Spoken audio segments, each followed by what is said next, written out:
Welcome to the Simpit. I'm Sean Cole, and in case you missed it, we recently did an unboxing video of the brand new PXN VD10 direct drive wheelbase along with the WRC R2 steering wheel. It's a great combo package that comes in at $499 or $369 for the base and $199 for the wheel rim on their own. And we did that because PXN has allowed us to do an unboxing video, and we could do testing and opinion videos all building up to the review, which will be coming up on the 8th. So today we're going to get this mounted up onto our rig, and we're going to do some testing in some iRacing, some EA WRC, some Le Mans Ultimate, just to get a real good feel and let you know what it felt like out of the box before we get to that review. So let's get it onto our rig and get down to some driving. So just to get a baseline on things, I want to start off with iRacing. I haven't spent a ton of time tuning the wheel. I just got it really comfortable. Just a few adjustments to the default settings. First things first, we're going to just test out the Mazda MX-5 because, again, it's a car I know very well. And one of the first things, let's just talk. You know, it's a very smooth wheel. You can just feel a teeny tiny bit of the steps perhaps in there, but when you're just doing low speed. But once it's up to speed, I notice that you really don't feel them as much. It is still a very, very smooth wheel overall, and you can definitely tell that you've stepped into the direct drive wheels. You're not on a gear-driven wheel. It's immediately obvious of that.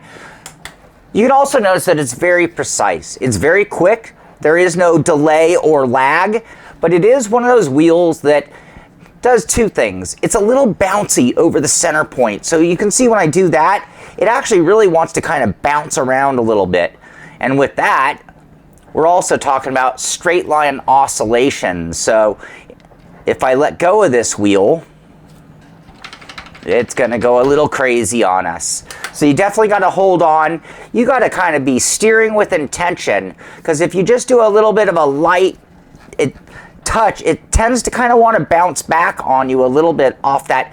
Right when it starts to ramp up point, you feel wanting to bounce back as much as it wants to be turned through. Let's talk about the road noise curbing effect. So you will see, you see a little bit of a jump out of the wheel. It's pulling to that left side when we dip those wheels off to the left. And the curbing effect is noticeable as well. It's hard to tell because it's always track dependent whether it's just a bump or a bump type bump, but I'm definitely feeling the suspension hits and the road noise, not so much texture of the road as much as every bump that's going on. Oh, we're gonna get a little off track right there. You can definitely see the wheel reacting to that. Now, as far as the force feedback strength, I did tell iRacing 10 Newton meters. We are running it at 20%. And right now I'm seeing it always in the green. So we haven't even entered into the point of clipping. It's at a very comfortable point. And with that, the strength that I'm feeling in the wheel, I would call, we're into the legitimate medium strength category. This is a lot of force feedback to fight with, not too much to be overwhelmed with, not too much to be worn out at the end of a session. Right there, I'm getting some really good action. So not bad at all. Let's go ahead and try out another car just to see if we pick up on anything different. So now I've stepped it up to the LMP3 at Road Atlanta, and this is a completely different type of car, much heavier car, a lot more downforce. We had that center bounce going on with the Mazda. Well, the Mazda is such a lightly sprung car. Completely different animal here, so let's see how it feels. I've only turned a half a lap just to make sure everything was working, and you can see right away the wheel is so much stiffer. We are now clipping. We're now into the clipping range for sure, but we're definitely feeling every move. It's not, oh geez, a little bit of a bounce and wobble there. That was a little disturbing and hard to deal with if you weren't paying attention. Would probably need to turn the force feedback down a little bit if you really, because look at how much, we're getting so much vibration out of it. I mean, you have to hold on real strong right now, but we are feeling everything. You saw that little kick out of the rear end lockup. The wheel stepped out for sure. It's giving me those needed signals, but right now they're a little confused behind the madness of that, the oscillation that's going on. Yeah, that's not gonna work. That's a problem right there. Okay, we gotta turn this force feedback down. That's not gonna work. Let's go to 14.7. I'm also going to crank in about 10% damping on iRacing for now.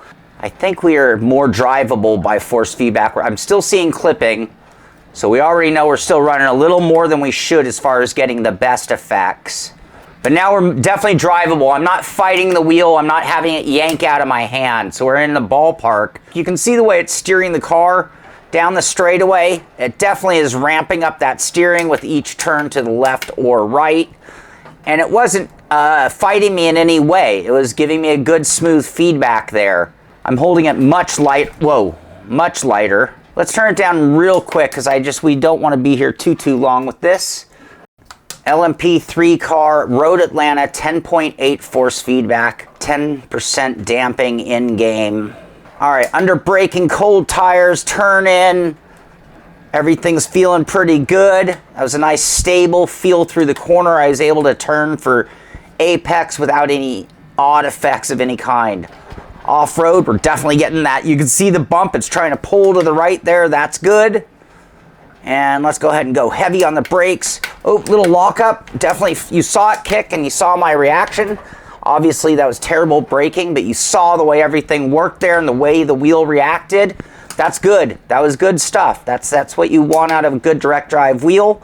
The force feedback level at this point is actually a really good amount. This is about in the ballpark of what I'd want to run. Ooh, I felt that little off steering moment there. I felt it. Felt that bump on the left. Feeling all those kicks of the suspension right there, letting me know what the car is doing. Very comfortable. Okay, right here, again, I think we're down to the point where it's not as bouncy. It's still a little bouncy off center. Definitely are going to have to slow this wheel down. It gets you to a point, you know, a couple tweaks right there, and we're getting very comfortable with the steering wheel. I think it's still going to be one of those wheels that probably has a little bit of oscillation, mini do, but you can see right here, I'm comfortable. It's just, if you let go. It's just, I mean, and how light can we go? Not bad, not bad. All right, let's try another sim. Let's try another sim and see how it plays out. I switched things over to EA WRC for a few reasons. Number one, it's more of an arcade type sim, so a totally different effects portfolio. The other, it's going to focus a lot more on that quick reaction that we do in rally racing and the suspension hits, because you're going into the air, which you don't do often in iRacing. It'll also put a little more focus on the lower levers, because we have this one mapped as a handbrake, which is great to have that built into your steering wheel. One other side note is there is no telemetry being driven, and I don't know why, because other manufacturers seem to have that with no problem. For some reason, PXN says not supporting telemetry to EA WRC. So you're going to notice that our lights, which I changed the colors of, actually aren't going to do any movement. So I have the force feedback at about 70% right now, which is not full. I have it mapped at about 540 degrees of rotation. And you can see that the wheel is fairly light, but I'm definitely feeling it. It's yanking that on me, but it's a good combination. I could probably take a little bit more. So you can see it is very bouncy. Everything we experienced in iRacing is still going on with that bouncy factor. It's a light sprung wheel. The way it crosses over that center, we're still getting a lot of bounce. We have a good hairpin coming up here. Let's see if I can do this at all. Little handbrake action. You can see that rear end kicked out really nice. I'm definitely feeling the transitions. I'm feeling the bumps. It is a arcadey game. Still getting all that benefit. We're getting that super duper smoothness. We're getting no noise or feedback from inside of the wheel. Like you can tell, I'm doing a lot of really nasty action on this wheel. And I'm not hearing any noises. I'm not getting any extra problems. It sounds like and feels like it can handle that forever, which is great. You're getting that longevity aspect of a direct drive wheel. So yeah, a little bit of bumpiness. Let's intentionally hit the crest there, the bump on the ridge. And I'm definitely feeling something. You know, the force feedback is only as good as the force feedback coming out of the game, and EA WRC has always been a little problematic for me. But the important thing is I feel like I'm actually driving fairly well. I'm having a pretty good connection with the car. So all in all, my main concern was if I'm going to be constantly sawing on this wheel, How is it going to hold up? How is it going to hold up temperature-wise? Feels pretty cool around the main case. Little bit of temperature difference on the back, but not much. Certainly no more than you'd expect.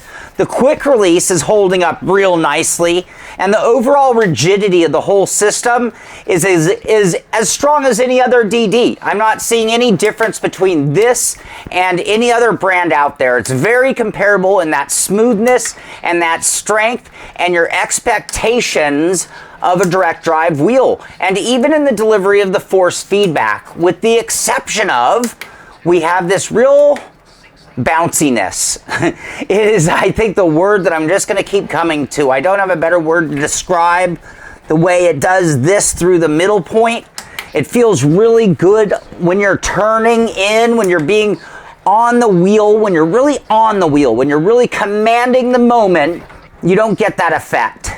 It's when you're being too delicate and mostly coming off of center, not once you've gone into the corner. Once you're into the corner, you're fine. It's that delicate moment, which in rally car is very often. You're often doing this. You're often just kind of skimming over stuff and being very quick flicking with the wheel. Shifters feel good. Now, I wish we had the lights, but overall, not bad. I'm actually overheating. We're getting enough of a workout of the wheel. It is definitely strong. 70% of this 10 Newton meters can definitely be felt, and a lot of people would probably even turn it down from here. Yeah, look at that. You can track where you need to go. You just have to tell it what it needs to do all the time. All right, let's fire up some Le Mans Ultimate and see how it feels in one of those kind of cars. Now we're in Le Mans Ultimate, and I gotta tell you, what a difference tuning can make. So while we just loaded some default settings for everything else, but we have loaded up the Overtake GG profile for this game, Le Mans Ultimate, and other than telemetry not working, that's still a big bummer to me, a huge bummer actually. But we do have a wheel that is now settled. It's not doing that crazy oscillation. It doesn't feel like it's completely spring-loaded anymore, and it's just a little bit more settled down. It's still inherently bouncy, you can see that, but we are at Sebring where things are quite bouncy, in fact. But you can see when we're on the straightaway that the wheel isn't freaking out quite as badly. It's still doing a little bit of oscillation, but not to that same level, and it's not trying to jerk its way out of my hands. And the turn-in feeling is a lot more easy to control. And again, we are at a very bumpy track, so I really do like what they've done to calm down the wheel. And my guess is it's a lot of mechanical damping and friction. So this did make me very optimistic about what we could get out of this wheel. And now when we're looking at a wheelbase at $369, $499 for this combo, and the comparison would put this, you know, against maybe like the Mazda R5, where you're talking about half as much. This 10 Newton meters is enough to be enough force. Now, I'm not getting a ton of effect out of that grass. You can see there's a little bit of bumping going on. Curbing effect. Let's get some curbing effect here. Not feeling a lot. I'm feeling a hint of a rumble there. Definitely felt that rumble. More importantly, I'm definitely feeling the wheel. So when I goose the throttle, you can see that the wheel kicked in on me, coming into the very bumpy final corner here at Sebring. And you can feel the bump. Well, I don't know if I'm feeling the bumps. What I'm feeling is the suspension. I'm feeling what the car is doing on the bumps. A lot more stability in the steering wheel now.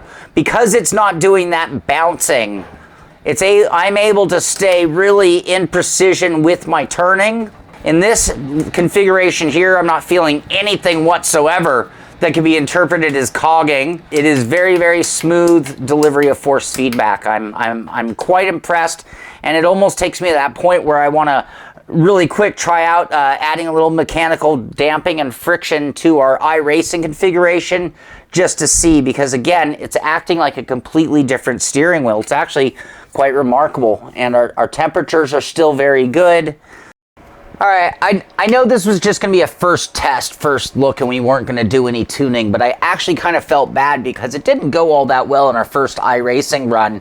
And after how great the wheel felt during Le Mans, I thought, what if I did just a little bit of work tuning on this? So we've added a bunch of mechanical damping, a bunch of mechanical friction.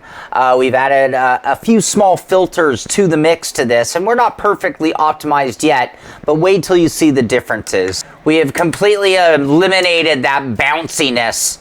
It now is turning in, it's a little on the mushy side or over dampened even, but we're not fighting that springboard action that we're getting, which is really nice. And we've also gotten rid of that need to hold onto the wheel for dear life or it's going to start bouncing on us. It is now fairly stable. I mean, it will do a little bit of oscillation. And it's given us the ability to really start driving with more precision. But we have lost a few of those effects because I'm probably slightly over filtering things. A lot more like a real car feel, and we could turn things up just a little bit more. Probably get a little more excitement out of the steering wheel. But like we're still feeling effects. If I go off into the dirt, there's a little bit of rumble into the wheel. It's not pulling quite as significantly as it was, but it's definitely more drivable overall. And again, at this point, I can start driving really aggressively with a lot of precision, and the steering is really accurate. The strength is a good amount. I mean, again, we're at that 10 Newton meters. It's enough to really feel the wheel and what's going on. You can see the bounce of the wheel there over the curbing. Little bounce there. Totally different experience. This has really given me a lot of optimism for the full review. At this point, it is looking like quite a deal at $499, and with there not being any internal parts like a gearbox, you know, I think longevity is gonna probably prove to be pretty decent as well. Love to see a little bit more out of the software. The rev lights, I've changed the colors of the rev lights, so when we have working telemetry, you can change the colors to whatever you want. So that's a feature that you'd expect of a much more higher end wheel. And they even have their dash. So you can see I downloaded their dash and we are getting live telemetry from the dash right there. So I can just mount this up here. Oh, I can just mount that right there and have a dash operating off of game telemetry. Whoop, we're gonna hit the wall there.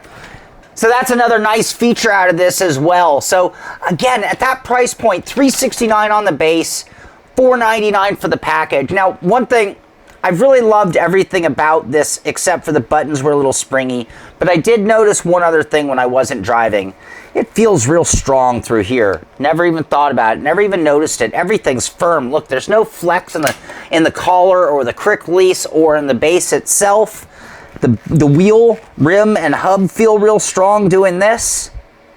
But up top, I can twist, and this whole thing, like the outer covering, it almost feels like maybe the metal ends and then there's some kind of an insert, but it feels like the top twists, and I don't like that. Now, I'm not up here very much except in rally racing. And then I think the bottom kind of has a little bit as well. Not as bad as the top, but not as strong as the side. So that was something else that I noticed. But I have one more thing I want to try out before we bring this to a close. So we're going to see about that. You know, I haven't talked a lot about the other things. The shifters are really nice. I've been impressed with the shifters, both the magnetic paddle shifters and the lever style. The buttons are a bit of a disappointment, I'm not going to lie. They are just so clicky, springy, and gamey. Again, they feel like a controller, and these register as buttons. They're not encoders. It's just, you know, every time you turn right, it's button 25. Every time you turn left, it's button 24, and press in is button 23. But great functionality as far as the amount and the configuration. That's great. They're all easy to access while driving, including this little mini joystick. At this price point, $499, my expectations are so low. At $499, you're less expensive than like a Thrustmaster TGT. And it is honestly a lot more performance. It's a lot more power, a lot more performance. It feels like more precision. And now that we have one kind of dialed in, I'm just even more optimistic for how it's going to feel. I do have a little concern that like the shift lights, the telemetry, so to speak, doesn't work in Le Mans Ultimate or in like EA WRC. And I'm sure it's something they're going to resolve, but I have a quick answer. You give me an NRG style quick release, and I always have an answer. What if we just dump the stock rim and bring in our plus $1,000 steering wheel on our $369 base? Well, what would that do to the equation? And here's the answer. And now we have a proper dash. We've got our indicators going. We have our limiter indicator going. And now we're talking a pro setup. I have the downside of the wire connection now. We're no longer wireless. So we can always use a third-party wheel as long as we're willing to use a wired connection. And suddenly, we feel like we're on a real pro setup. I have to tell you, I think that steering wheel was honestly holding it back just a little bit. Those settings that I had in the beginning, or the default settings, were holding it back a little bit. Put the right settings on it, put a steering wheel of this caliber on it, and I gotta tell you, I could get really used to this really fast. I don't feel like I'm on just a $369 base. I really don't. All of a sudden, things are feeling really nice here. I'm feeling the bumpiness of Sebring. Felt that curbing hit really nice. Little twitchiness under braking. Smoothness for turn in. You can see the kick out of the wheel reacting when I goose the throttle a little too much on these cold tires. Oh. Same thing right there, got a little wiggle off the corner. But I think what this shows is that it's a wheel that could take you from a beginner point. I mean, I know they make the 6 Newton meter version. It'll save you a little bit of money, but it's a small amount. It's only like $40 cheaper. So my mind is, well, at 10 Newton meters, with the ability to use any third-party wheel rim, just upped the ante for sure. So after a few different sessions across a few different sims, I have to say I am pleasantly surprised. This PXN kit isn't just a toy. This thing has legit muscle, it has great feel, and it actually comes in at a very low price point. Now, I'm not handing out gold stars just yet, and I have a lot of testing to do before the full review of this wheel. We're going to do some longer driving sessions on even more sims just to give it the full shakedown. I want to make sure this thing's got the longevity to match the performance that we've seen in the testing so far, and I want to see what else we can do to tune it to our perfect liking. So if you have any questions about this PXN combo, be sure to put them in the comments below, because there still is time and I can address it before that August 8th full review that we have coming out. I hope you enjoyed this one. If you did, be sure to give it a thumbs up. Be sure to subscribe so you can find out when our next video comes out. This is the Simpit. I'm Sean Cole, and I'll see you on the track.